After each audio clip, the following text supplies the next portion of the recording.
In steel structure, connections are basically used to transfer forces from one member to another member. Now you know that different type of connections are used in steel structures, in steel construction, uh, like bolting connection, rivet connection, then welding connection. Nowadays, rivet connection is now obsoleted, but the bolting and welding connections are frequently used to join the members in steel structures.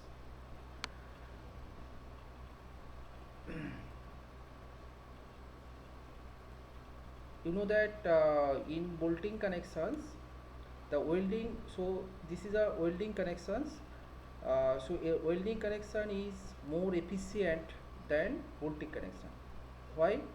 Because in bolting connection you have to make a hole on plate or members, so that's why the strength of the members uh, reduced. Okay, strength of the members is reduced, but in welding connection, as there is no holes are uh, no holes are made, so we are getting the uh, more strength than bolting connection. So here you see that here the two members, I mean the two beams are joined uh, by using this uh, angle section. Okay, so here the weldings are done. Okay, here the weldings are done, so by welding the members are joined together. And one thing you note, that correction is very important in steel structure. In RC structures you have seen that we are not designing the connection, but in steel structure you have to design the connections properly, because the members are joined in the connections. So if the connections are not uh, designed properly, then a catastrophic failure may take place, a major failure may take place. So connections should be strong enough to transfer forces safely. Now you see that here the weldings are made to join the members. Here you see that the members are, this is one bracket plate, another, this is one plate, so these two plates are joined by the by welding. Okay, so basically the this type of welding is called fillet welding. uh, and how the weldings are done, uh, the basically the electrode are used, and and the electrode are used. So the electrode is males, and the molted electrode metals are deposited into the joint, and make the and it will make the connections. Okay, now you see, when two structural members are joined by means of welds, the connection is called welded connection. So which one is welded connection? When the two members or the many members are jointed by using welds, uh, is called welded connection. Weld is basically a process of joining metal pieces by the application of heat, and with or without pressure. So the heat is uh, used, I mean the from electric energy, the heat is transferred to the electrode, and the electrode metal is electrode metal melts, and molten electrode metal deposited into the joint and make the connection. So after cooling, it will join the members. And one thing you note, that electrode metal is stronger than base metal. So these are the base metal. Okay, these are the parent metal, and these electrode metals are deposited between the joint, between the connection. I mean between the joint of two members. Now we see that structural welding. So introductory concept. Structural welding is a process by which the parts that are to be connected are heated and fused. So you see that the electrode are used. So the electrode metal melts due to heat, and this molten electrode metal deposited into the joint with supplementary molten metal at the joint. A relatively small depth of material will become molten. So you see the base metal. So when the electrodes are used, so by the electrodes are used. So that time, due to that heat, the base metal is also melts, and upon cooling, so after cooling, the structural steel and weld metal will act as one continuous part where they are joined. So after cooling, the steel members and weld both are act together and make a connection and make a single unit.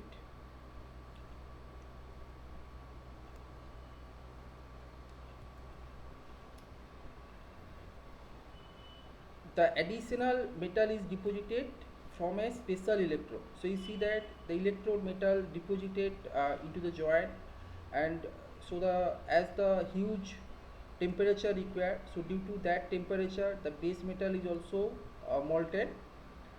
Uh, in the shielded metal arc welding, so this is a type of welding, shielded metal arc welding. The short form is SMAW process. Current arcs across a gap between the electrode and the base metal, hitting the connected part and depositing part of the electrode into the molten base metal. So uh, the electrode metals, the electrode molten metals deposited into the joint. So a special coating on the electrode vaporize and forms a protective gaseous shield, preventing the molten weld metal from oxidizing before it solidifies. So a special coating is applied on electrode, so which make a gaseous shield to prevent the welding, to prevent the electrode metal uh, from oxidizing. Okay, so if the gaseous shield will not develop, then the electrode metal may contaminate it. It direct contact with environment, and the oxidization took place. So we are not getting the uh, actual strength of the joint. Next, the electrode is moved across the joint. So this electrode move across the joint. So here you see that two plates are joined. I mean this is a lap connection together. So here the welds are moved across the joint, and the weld bed is deposited. Its size depending on the rate of travel of the electrode.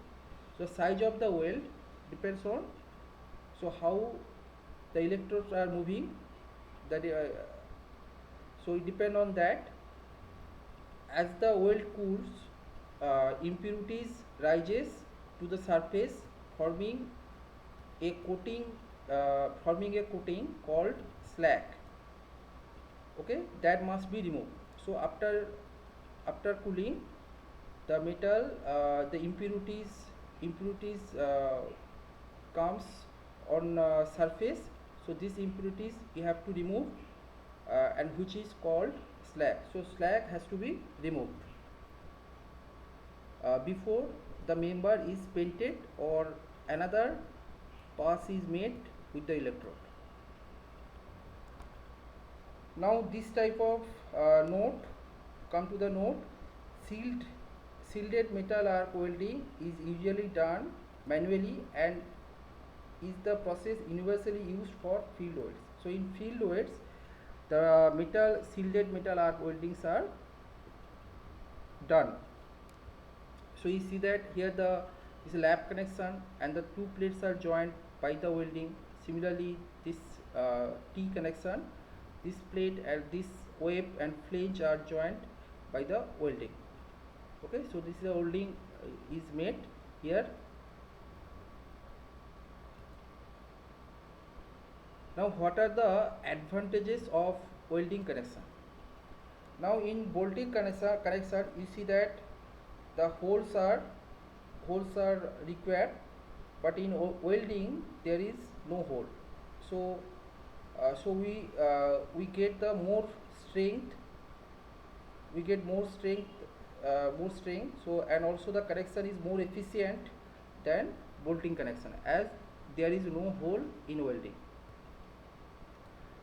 So as no hole is required for welding, hence no reduction of area, so structural members are more effective in taking the load. So it is more effectively take the load because holes are not made here. So due to the hole the area is reduced, hence the connection, hence the strength of the joint is reduced. But in welding connection there is no hole, so we are getting more strength than bolted connection. In welding, the filler plate, gusseted plate, connecting angles, etc. are not used. So you see that in bolting connection we are using the gusseted plate or connecting angles, but in welding the such type of plates are not used, which leads to reduce overall weight of the structure. So the weight of the structure is also reduced because as we are not using the gusseted plate, filler plate, so the weight of the structure is reduced. The third point is welded joints are more economical as less material is required.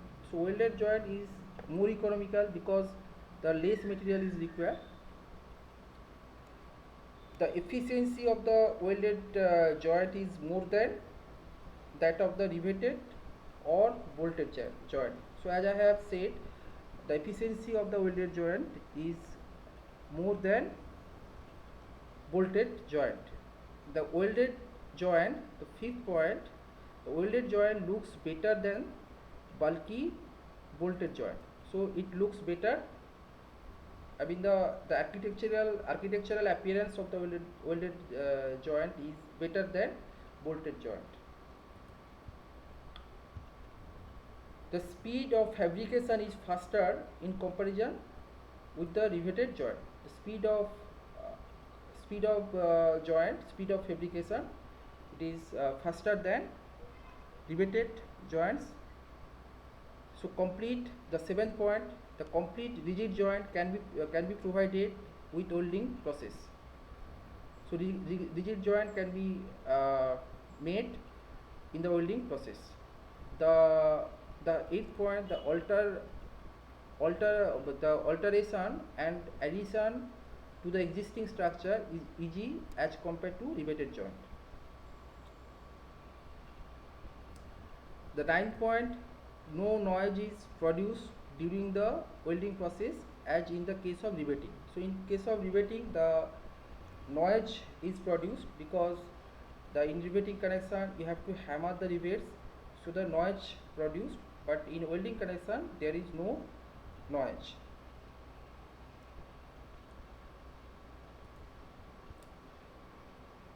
Next we come to disadvantages of welding connection because all the connection have few advantages and few disadvantages. So you must know what are the advantages and disadvantages of welding connection so that we use weld efficiently and wisely. So what are the disadvantages? Welded joints are brittle and therefore their fatigue strength is less than member joint. So this type of joint are brittle in nature. Due to uneven heating and cooling of the members may distort, resulting in additional stress. So if the heatings are not uniform and if the coolings of the member uh, are not uniform, then the flow then it may distort, resulting in additional stresses. So in welding connection, you need a skilled labor and electricity are required for welding. The fourth disadvantage, no provision for expansion and contraction is kept in welded connection and therefore there is a possibility of crack. So you see that in bolting connection you can the provisions are used. You can increase the expansion and contraction of the joint is possible, but in welded connection, so such type of the expansion and contractions are not possible, are not allowed. Okay, so that's why in bridge structure, okay, because due to the temperature, the bridge the metals expansion took place, metal elongation took place, and also the contraction due to the variation of temperature, the contraction take place, shortening take place. So that's why in bolting connection are preferred, because you can this expansion or contraction you can allow in bolting structure, okay, giving the slot size. If you consider the more size of the hole, then it allow the expansion and contraction. But in welding connection, the such expansion and contractions are not allowed. So that's why the crack may took place due to the temperature variation. So that's why this is a very major disadvantage. So that's why in bolting, that's why in bridge bolting connections are used, weldings are not preferred. So you may use welding connection considering this considering the temperature stress and any so considering the expansion and contraction due to the temperature variation. The fifth point, the inspection of welding work is more difficult and costlier than the riveting work. So the welding work, the inspection cost is of welding work is more difficult and costlier. So inspection work is costly than riveting work. Defect like internal air pocket, slag inclusion, and incomplete penetration are difficult to detect. So if any kind of defect comes, so that is not easily identified. Okay, so that's why it is difficult to detect the defects. So this is another drawback of welding connection. Now the different type of welds are used in steel structures. So generally two most common type of welds are used based on their formation.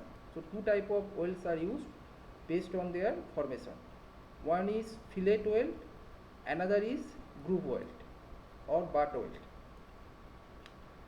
So fillet weld are basically used in lap connection, in lap joint. Such type of welds are used. So fillet in lap joint, you see that fillet weld examples, the fillet welds placed in the corner formed by two plates. And also in T joint, fillet welds placed at the intersection of the two plates. So these two plate, intersection of the two plates, the plate weld are used. And when the two plates are overlapped in lapped joint, so in that case fillet weld are used. So you see that this is a fillet weld we use. So this is a this is a elevation, front elevation, and this is a plan view. Okay.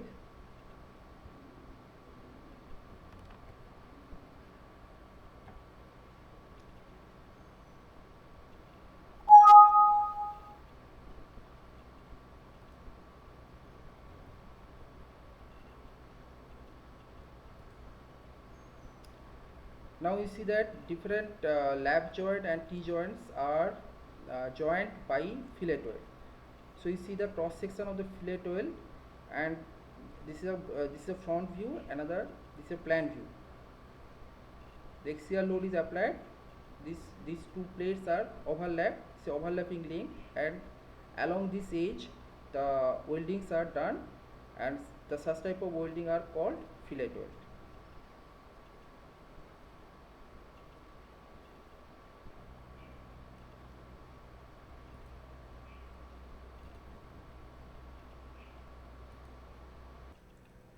So you see that two type of welds are used for the connections. One is fillet weld, another is groove weld.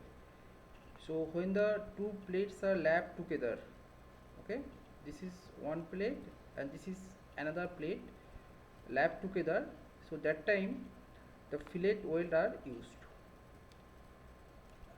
And also the so lap joint, the fillet weld are used. T joint, so you see that this is a web member, web portion, and the this is flange portion. So these two plates are joined by fillet weld. So the T joint also joined by fillet weld. So fillet welds are fillet welds placed at the intersection of the two plates. This is one plate, web plate, and this is flange plate. So the fillet weld is placed intersection of the two plate.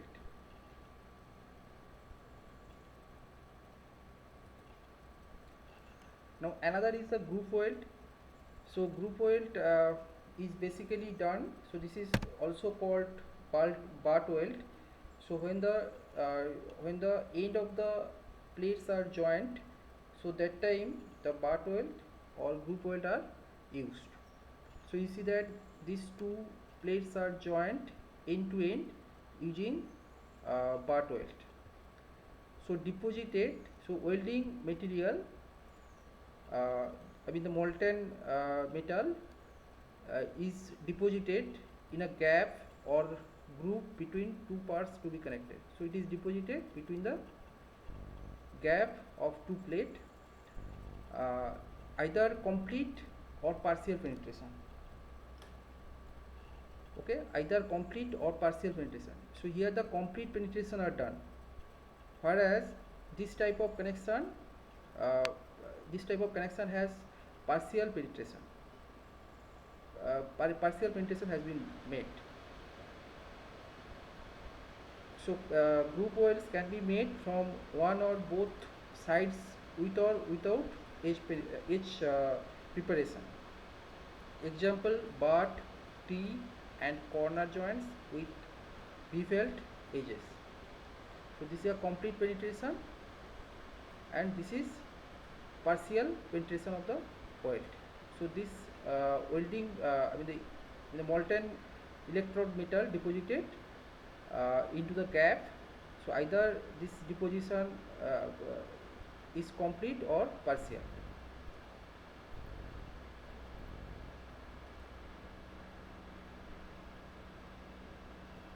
So different type of welds and their symbols that you have to understand. So by symbol we understand what type of welds are used. So in fillet weld, so you see that these two the intersection of these two plates are joined by the fillet weld. So in this type of connection, fillet weld are used, and the symbol is triangle. Okay, right angle triangle. So the cross section of the fillet weld is triangular shape, whereas in square butt, okay, in square butt you see that these two plates are joined end to end by using the weld. So here the welding electrode metal deposited into the gap between two plates. So, and if the square butt is used, then the symbol is,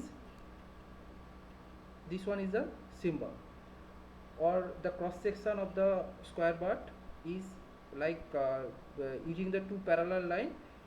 Uh, Using the parallel line, the square butt are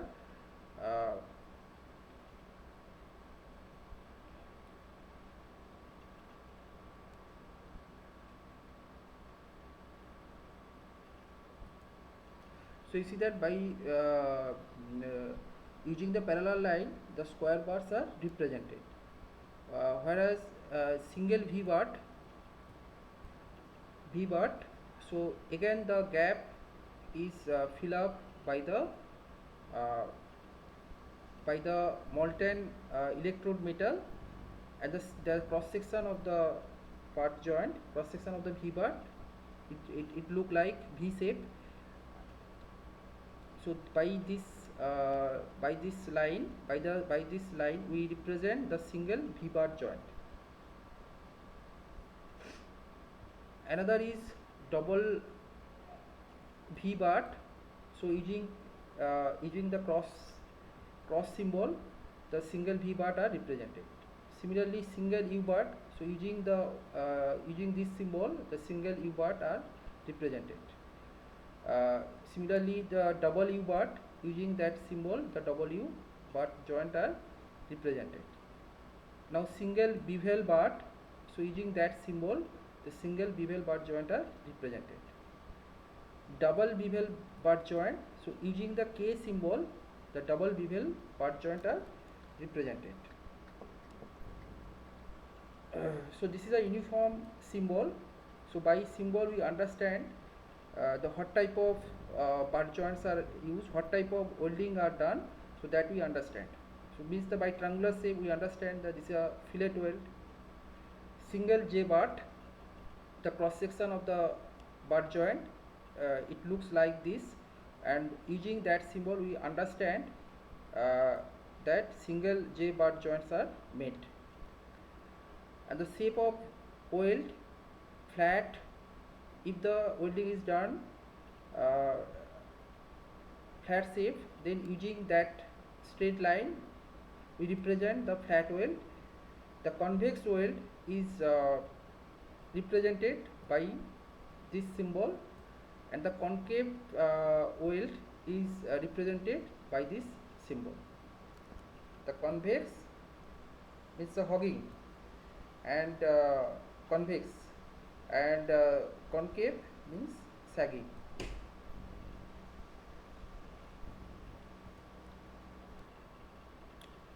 Next we move to the next slide.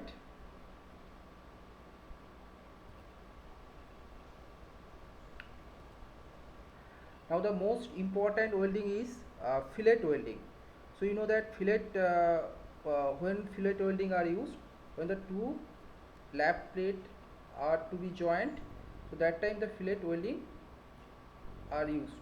So this is most common and used in all structure. So in all structure this type of welding are commonly used. Now to design the fillet weld, you must know the different terms used in designing of fillet weld. So that this terminology, these terms you must know, you must understand to design the fillet welds. Now first one is size of fillet weld, that I shall explain later. Throat of fillet weld, effective length of fillet weld, then end return, then side fillet, intermediate fillet weld, single fillet weld, permissible stresses and strength of fillet weld. So you have to find out, you have to calculate the permissible stress and strength of the fillet weld using the Codal provision. Now the important point you note, that a fillet weld can be loaded in any direction in shear, compression or tension. However, it always fails in shear. So generally due to the shear force, the failure take place. So in fillet weld, shearing failure take place. So generally it has observed that shearing failure take place in fillet welding. So the next I explain the different terms used in fillet welding as well as part welding. So first important term is required to design this important terms is size of fillet weld. Now the size of the fillet weld, you see that here in this figure the two members, this is one member, sorry, this is one member, this is another members are joined together by using the fillet weld. So this is a shape of the fillet weld, the cross sectional shape of the fillet weld. Now the distance so you see that the electrode are the molten electrode metal is deposited between the joint. So due to the here the huge heat required, so due to this high temperature, the base metal, this is a base metal, the some portion of the base metal is also melted. Okay, so after cooling the slag is removed, so that I have explained. So this is a cross section of the fillet weld. Now the distance from this point where the two members joint, okay, this point is called root, and where the fillet weld end meet to the member, this point is called toe. Now the distance from root to toe is called leg size of the fillet weld. Okay, leg size or leg length of the fillet weld. Now this is a fusion zone.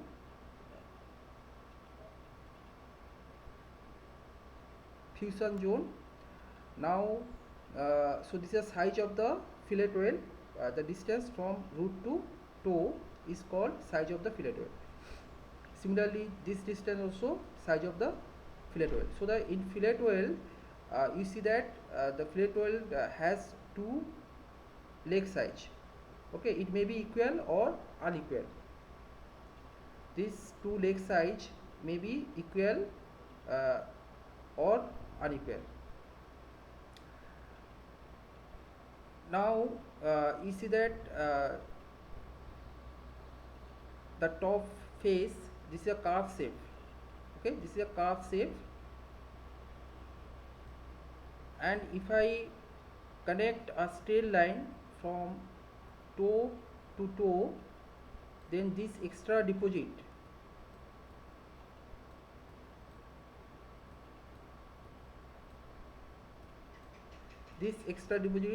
is called reinforcement. Okay, this extra deposit is called reinforcement. You see that two members are joined together by the application of heat. Okay, fusion zone where the members are joined, so this is called fusion zone. The site containing the right angle of the fillet weld are called legs. So this is a leg size. The size of the weld is specified by the minimum leg length. So size of the fillet weld is specified by the minimum leg length. The leg length of the weld is the distance from the root of the weld to the toe, of the weld measures along the fusion face. So along the fusion face, this is a fusion face. Okay, this is a weld face and this is a fusion face. So in fusion face, along the fusion face, the distance measured from root to toe is called leg length or leg size of the fillet weld. So it may be equal leg size or unequal leg size.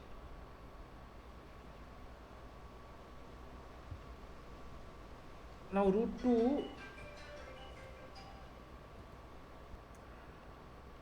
on the weld face, if we make a straight line from toe to toe, then we will the extra deposit, will get the extra deposit, which is called, so this portion is called the reinforcement.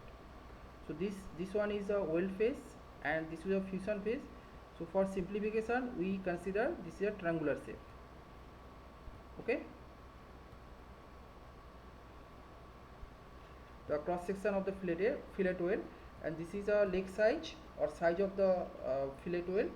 This one is the size of the fillet weld. Okay. This is a weld face. This is fusion face.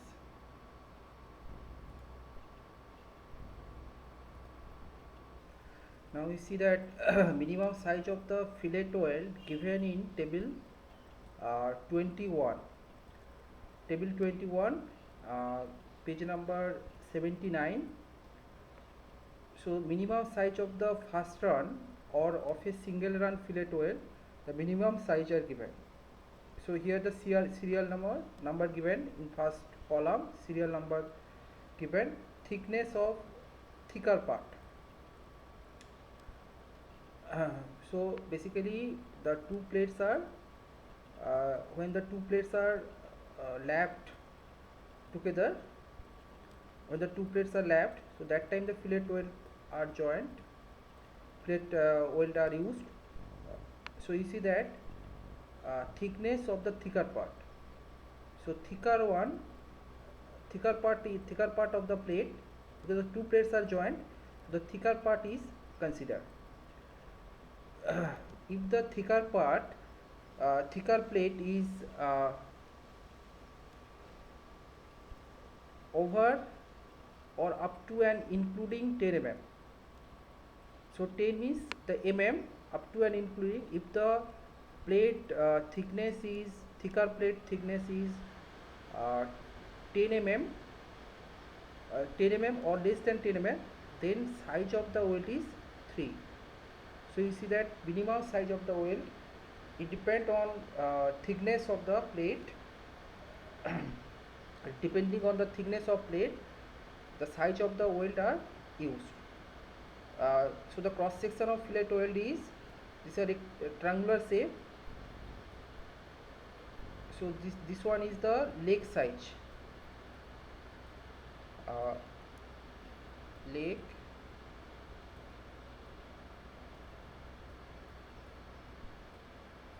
size, and this leg size is denoted by S. Okay, so the leg size, the minimum leg size is 3 mm, depend on thickness of the plate. If the thickness thicker plate is more than 10 or and between up to 20, 10 to 20, then thickness of the size of the weld, the leg length of the weld is 5 mm. And if the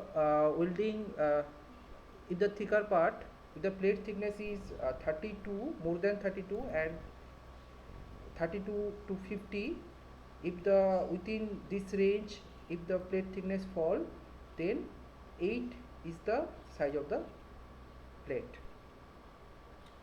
And also you see the note, when the minimum size of the fillet weld given in table is greater than the thickness of thinner part, the minimum size of the weld should be equal to the thickness of the thinner part. So you see that when the two different plates are used, I mean the two different thicker plate, two different plate thickness are used. So if the weld size greater than thickness of thinner part, then the minimum size of the weld should be taken as the thickness of the thinner part. So in that case, when the size of the weld is more than more than thickness of thinner part. So in that case, the minimum size of the weld should be taken as the thickness of the thinner part. So thinner plate thickness is uh, considered for fillet, minimum fillet size. When thicker part is more than 50 mm, the special penetration like preheating should be taken. Now the maximum size of weld also given. As per clause 10.2 5.2.1, for deep penetration welds where the depth of penetration beyond the root run is a minimum of 2.4 mm, the size of the fillet weld minimum leg size plus 2.4 mm. The maximum size of fillet weld also given, thickness of thinner part minus 1.5 mm or 3/4 of nominal thickness of angle. So you see that the maximum size of the fillet weld given, thickness of thinner plate minus 1.5 mm, so which is the maximum size of the fillet weld. Where a fillet weld is applied to the square edge of a part, the specified size of the weld should generally be at least 1.5 mm less than edge thickness in order to avoid washing down of the exposed edges. Okay. When the fillet weld is applied to the square edge, so this is a square edge.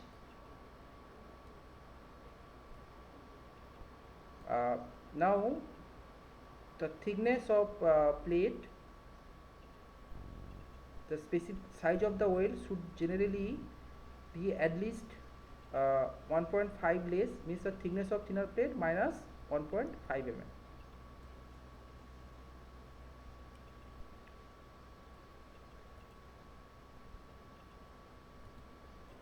Next you will learn about the effective throat thickness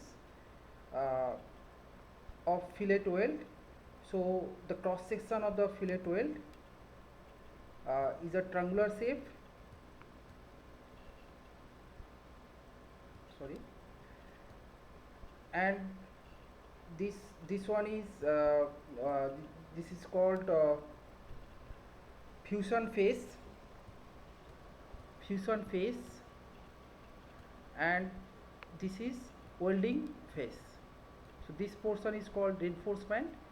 So we connect line toe to toe, the line is straight line is connected from toe to toe.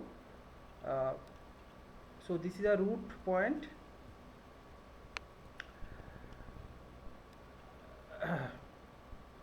Now the effective throat thickness of a fillet weld, it is very important to find out the strength of the fillet weld. So this throat thickness you have to calculate, and also you check the Codal guidelines. Now the effective throat thickness of the fillet weld is the perpendicular distance from the root to the hypotenuse, joining the two ends of the leg while reinforcement is neglected. So this reinforcement is neglected. So this is a welding phase, the reinforcement is neglected. If I draw, so this is a radial distance from root to hypotenuse, and this length perpendicular to the hypotenuse. So this distance is called throat thickness. Okay, this is also a shortest distance from root to weld face or root to hypotenuse. So now we find out the size of the throat thickness. Now this weld size, weld length is denoted by S. Okay, so this is a equal legged fillet weld, so leg size is denoted by S. So BA is equal to BC is equal to S. So AC is equal to how much? So this is the hypotenuse is equal to root 2 S. Okay, because this is S square plus S square, so 2S square. So so the hypotenuse length is how much? Root 2S. Now use this triangle.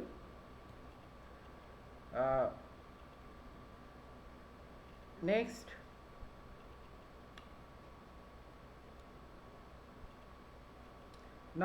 we consider this triangle to find out the thickness of the throat thickness of the fillet oil. Now this so this is base, this is perpendicular, and this is hypotenuse. Now AB square is equal to AD square plus BD square. Now BD means the throat thickness is how much? Root over of AB square. So from this expression we simplify it and we get the BD. BD is how much? Root over of AB square minus AD square. Now AB square is how much? AB is the welt, the leg length, welt size, A square minus S by root 2 square. So which is equal to BD is equal to S by root 2, which is equal to 0.7S. Okay, now this exact expression given in IS 800/2007 clause number 10.5.3. You see that the effective throat thickness of the fillet oil shall not be less than 3 mm and shall generally not exceed 0.70 or 1.0 T under 1 T, 1 times or thickness T under special circumstances where T is the thickness of the thinner plate. So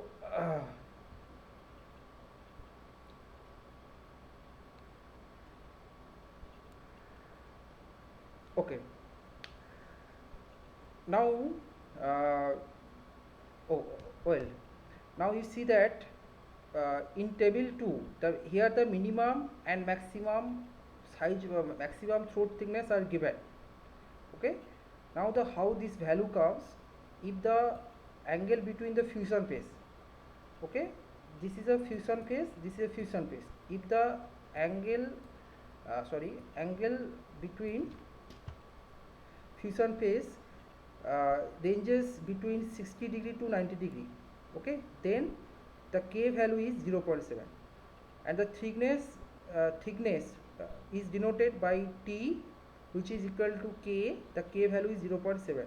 So we derive this equation using this geometry of the fillet oil. We get this relation T equal to Ks. Similarly, when the angle of fusion phase 91 to 100 degree means this type of angle, so which is 91 to 100. So in that case the K value is 0.65. If the angle between 101 to 6 degree, 0.60. Similarly, for different angle between fusion phase, the constant are different. So we have derived the thickness of thread for 90 degree angle, and here the table given. So using that table we will get the thickness of the throat thickness of the fillet oil. And again here the minimum and maximum throat thickness are given. Effective throat thickness, which is minimum is 3 mm and maximum is 0.70 or 1.0 T. So thickness of the fillet oil should not be less than less or equal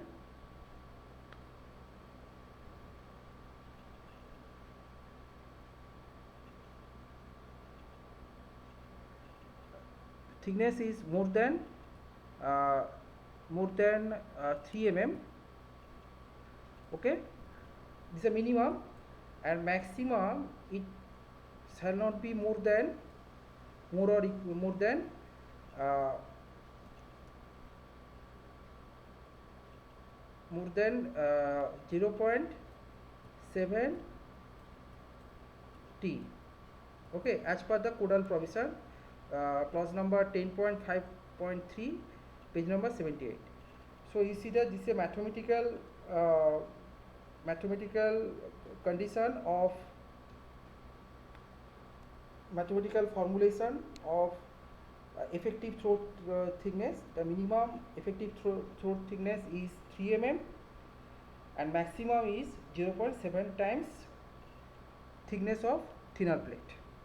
Okay, what is the thickness of the thinner plate? Okay, thickness of throat thickness, and this is thickness of plate. Okay.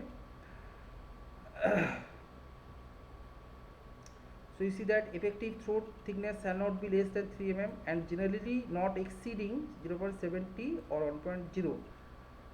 Where T is the thickness of thinner plate. So what throat thickness you provide, it depends on the angle between fusion phase, and also what you provide, what throat thickness you provide for design, that should be uh, that should be less than that should be more or equal to 3 mm and not exceed 0.7 times thickness of thinner plate, 0.7 T. So what you provide, what throat thickness, that should be within minimum and maximum. So that you have to check, and whether codal provisions are followed or not, whether it what you provide, whether it meet the codal provision or not, that you have to check.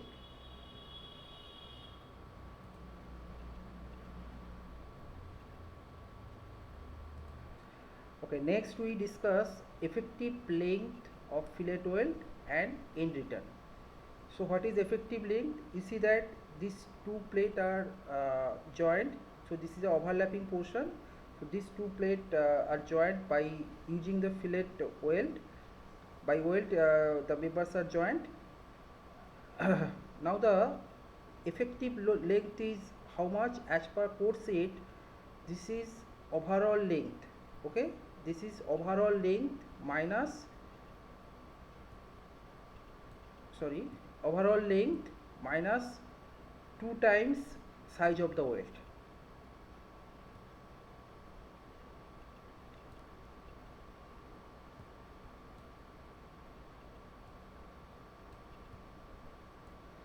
Okay, so this is the overall length.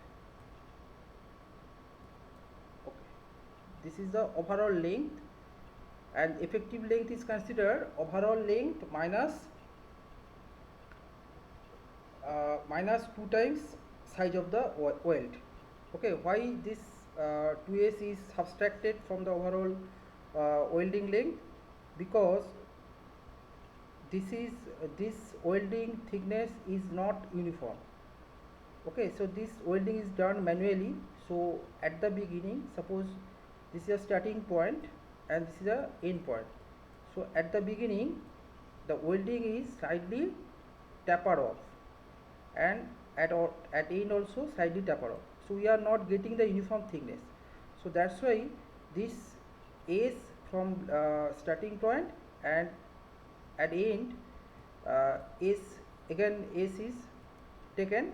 So this 2s is subtracted from overall length to get the effective length. So effective length which have the uniform thickness of the fillet weld, because of this manual because of this manual problem, when the filleting welding are done, so that time this type of problem comes at the starting point and at end the welding is slightly tapered off. We are not getting the uniform thickness. So that's why this is 2s is subtracted from overall length. Now we see that the effective length should not be less than 4 times the size of the weld. Okay, the what effective length we provide, that should not be less than 4 times the size of the weld. So means the what effective length we provide, that should be more than 4 times size of the weld. Otherwise, size of the weld must be taken as the 1/4 of the effective weld length. Okay, you see the note here, there is always slight tapering of where weld start and where it end. Due to this reason, effective length is considered overall length minus 2s. That what I have discussed. Again, the Codal provision given to find out the effective length. So here the effective length Codal provision are given of fillet weld shall be taken as only that length which is of the specified size and required throat thickness. So the uniform throat thickness are considered. In practice, the actual length of weld is made of the effective length shown in drawing plus 2 times the weld size. So the actual length is how much? Overall length means actual length of the weld is how much? This is effective length plus 2 times size of the weld. Similarly, for butt weld also provision given. Here the figures are showing the fillet effective length of fillet weld. So this length is required to find out, to determine the strength of the fillet weld. So another welding you have to provide, another terms you must understand, and also that length you have to provide in fillet weld. So that is end return. Okay, you see that the fillet weld terminating at the end of side of a member should be returned around the corner where whenever practicable for a distance not less than twice the weld size as shown in the figure. Now we see that this is the actual length of weld required. Okay, but we do not stop here. You have to give a end return. So this length is called end return that you have to provide because here the cross section has changed. Okay, so that due to this abrupt change of cross section, the stress concentration is developed here, and due to this stress concentration the weld may fail. So that's why to relieve the stress concentration, this length you have to provide to relieve the stresses gradually. What stress concentration is developed in the corner, these stresses are gradually diminished by using that end return. So end return you have to provide to reduce the stress concentration and to relieve the stresses gradually. Now the end return is how much? The end return are made equal to 2 times size of the weld to relieve the high stress concentration at end. So I have said that due to the abrupt cross sectional change, the stress concentration is developed here, and due to that stress concentration weld may fail. So that's why to relieve the high stress concentration, end return you have to provide, as the minimum end return length is 2 times size of the weld. Next, the overlapping of a lap joint should not be less than 4 times the thickness of thinner plate or 40 mm, whichever is more. Again, the overlapping distance also given, what is the minimum overlapping distance that you have to provide. So that is given. So this overlapping length is how much? That is 4 times the thickness of thinner plate or 40 mm, whichever is more. So here the end return provisions are given. So you read this clauses. Twice the size of the weld.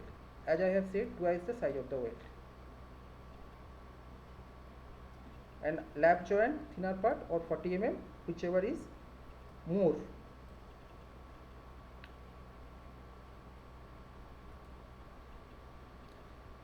So here the Codal provisions given in page number 78.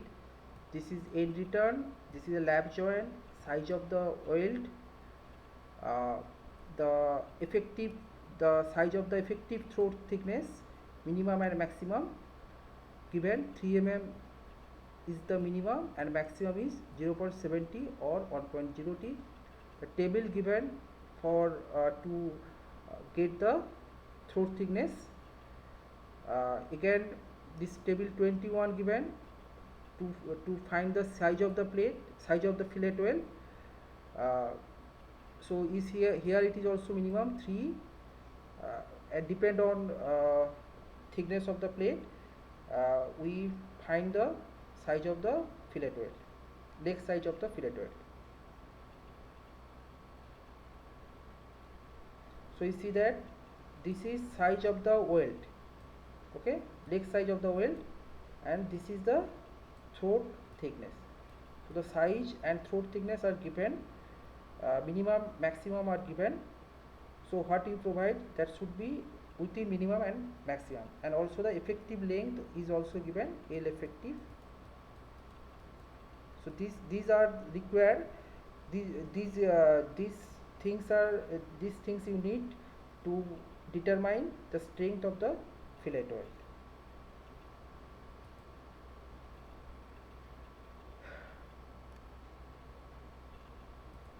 Okay, next we find out the design strength of fillet weld. As I have said that fillet weld generally fail in shear, okay, generally fail in shear forces.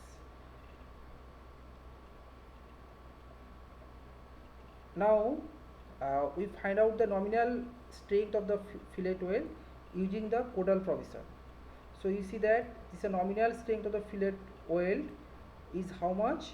This is Fu by √3. Fu is the ultimate tensile ultimate stress of the weld, and so the design strength of fillet weld is how much? This is nominal shear strength of fillet weld divided by factor of safety used for welding.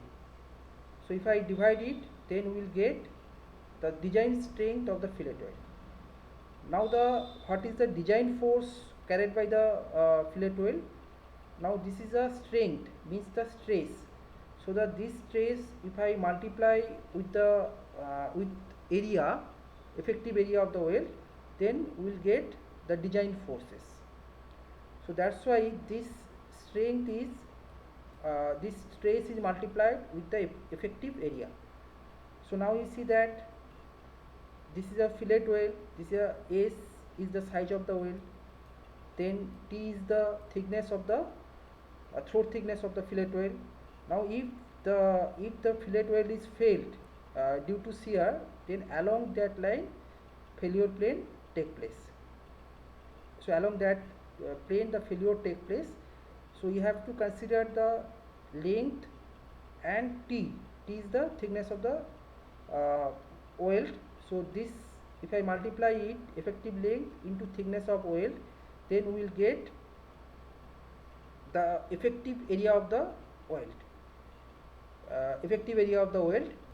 So so if I multiply this design strength into effective area of the weld, then we get the design force carried by the weld. So LE is the effective length of the weld in mm, Fu is the ultimate stress of weld in MPa, effective T is the effective throat thickness, which is equal to 0.7 s. Gamma MW is the partial safety factor used. For shop welding it is given 1.25, and for site welding the factor of safety is 1.50, and where S is the size of the weld in mm. So you see that at site the large factor of safety is considered, whereas in shop the less factor of safety is considered, because the at shop the quality uh, the quality is maintained properly, quality is up to mark, so that's why the less factor of safety is considered, uh, whereas at site so due to the many problems, the large factor of safety are taken.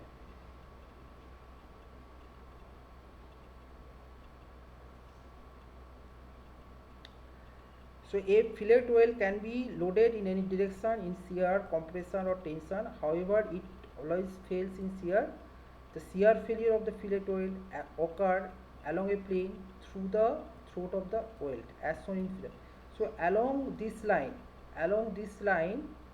the failure. So this is a fillet oil size. Okay, you see that this is a fillet oil size. This is the effective length.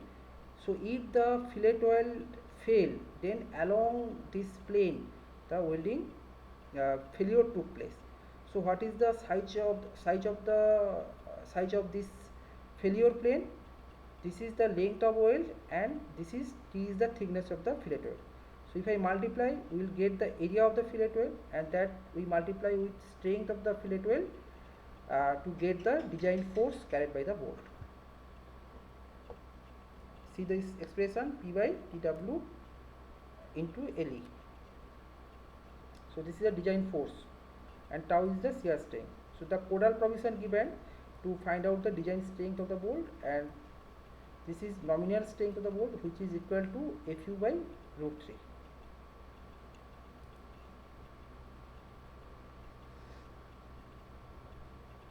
Next we so to design the fillet oil, the design procedures you have to follow.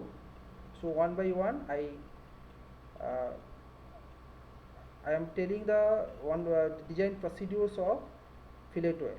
So first you assume size of weld based on thickness of member to be joined. So you have to assume size of the weld, because the weld size of the welds are not given, so the thickness of members are given. So from thickness of member you find out, you assume or you consider the size of weld. Next, by equating design strength of weld to external factor load, effective length of the weld is calculated. Okay, if I equate the external factor load and the design force carried by the weld, then we determine the length of effective length of the weld. We can calculate. If the length exceed 150 times effective throat thickness, if the whole length we compute, if this length is more than 150 times effective throat thickness, then you reduce design capacity of weld as prescribed in clause 10.5.7.3. it is given below. So you see that this is beta TW, the factor that you have to reduce.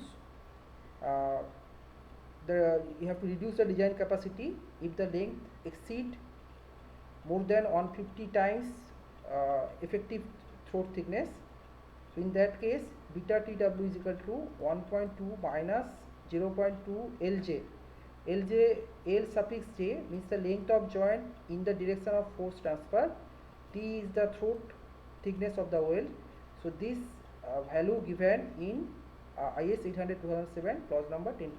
This value you multiply with the design strength if the length exceed 150 times effective throat thickness. So after that you provide end return to relieve the stress concentration, which is equal to twice the size of the weld are provided at each end of the longitudinal fillet weld.